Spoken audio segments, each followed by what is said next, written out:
Thursday, September 10th, the U.S. Department of Education came to Memphis. The opening act was a visit to Ford Road Elementary by Assistant Secretary of Education, Dr. Deborah Delisle. Why Memphis? When I heard about the work at Ford Elementary School in Memphis, I just had to come to just hear all the great things that are going on in the school. The Assistant Secretary met with Ford Road teachers, parents, administrators, and SCS administrators. They talked about what worked in the classroom and about school and district needs. Dr. Delisle ended her visit with a tour of several classrooms, her iPad at the ready to record the moment. And what was she going to take back to Washington about her visit? Well, what I take back to Washington after visiting Ford Elementary School is just the extreme passion that people have. Not only that, but the superintendent and the principal have such a great vision for what the school could be. And I think that the staff here is demonstrating that no matter the zip code of kids, all kids have an opportunity to succeed if the staff believes in them and if they provide the support structures to families and kids to succeed.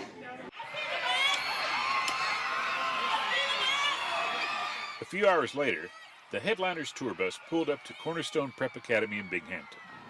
To the sound of a marching band and pumped-up students, Secretary of Education Arne Duncan greeted the enthusiastic crowd. How many of you are going to go to college? Raise your hands and let me hear you. You guys are proving every single day what's possible.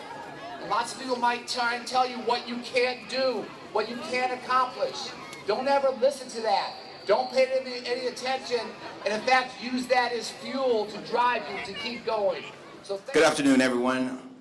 Once inside, Duncan was joined by SCS Superintendent Dorsey Hobson, ASD Superintendent Chris Barbic, Douglas Elementary Principal Lionel Cable, teacher Brittany Ordu, and parent Yolanda George for a panel discussion on the current state of education in Memphis and Shelby County. And I think what you're seeing is that through all of our efforts and through all of our mindset is, we're all in this together.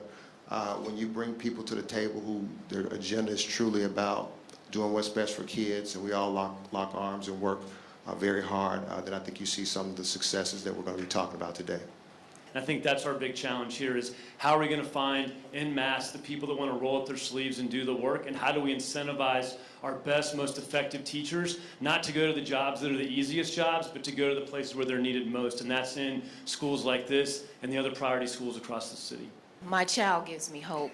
Just seeing her eagerly, just wanting to learn and just enjoy coming to school every day, that gives me hope. People are allowed all the time, anytime, to come into the classroom to see what we do.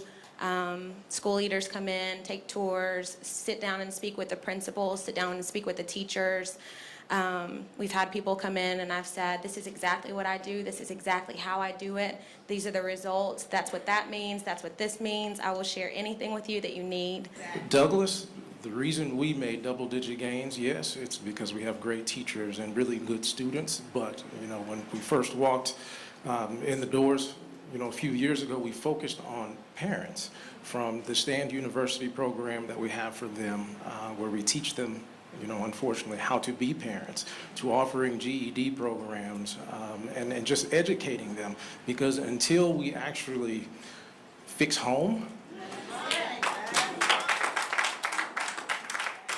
we're always going to be throwing money at the issue in terms of educating the children, which is what we need to do and we know how to do. But let's spend some of that money educating parents. A really interesting lesson is that while, yes, those resources, Race to the Top, school turnaround grants are important, money does matter, I honestly believe that's a small piece of the equation. And we could have all the money we want if we don't have extraordinary principals, if we don't have committed teachers, if we don't have parents willing to partner, if we don't have a community willing to step up. Money coming from Washington, frankly, doesn't change anything. And what we have seen is maybe our money has helped a little bit. Maybe it's been a catalyst, but you heard about sustainability. What's going to sustain this is the hard work, the heart, the commitment of folks doing this. And I am so proud of what this city, this school district, this state is doing. This last stop of the Secretary's Partners in Progress bus tour gave Secretary Duncan and Assistant Secretary Delisle plenty of information about education in the Mid-South to take back to Washington with them.